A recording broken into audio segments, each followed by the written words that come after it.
How to delete a YouTube link from TikTok. So hello guys, welcome back to my YouTube channel. In this quick tutorial I'll be showing you how you can easily delete a YouTube link from TikTok. So let's get started. First thing, just head over to your TikTok application and make sure you are logged into your account.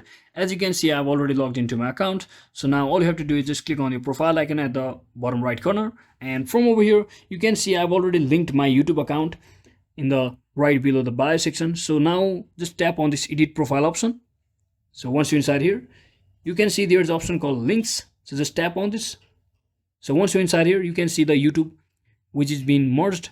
So just tap on this YouTube option and you can see it will, or a pop-up message will appear saying on link YouTube. Your YouTube link will be removed from your profile. So just tap on confirm, and just like that you have successfully removed or deleted a YouTube link from TikTok. So that is it for today guys. I hope this video was helpful. If it was, don't forget to like and subscribe to the channel. See you on the next one.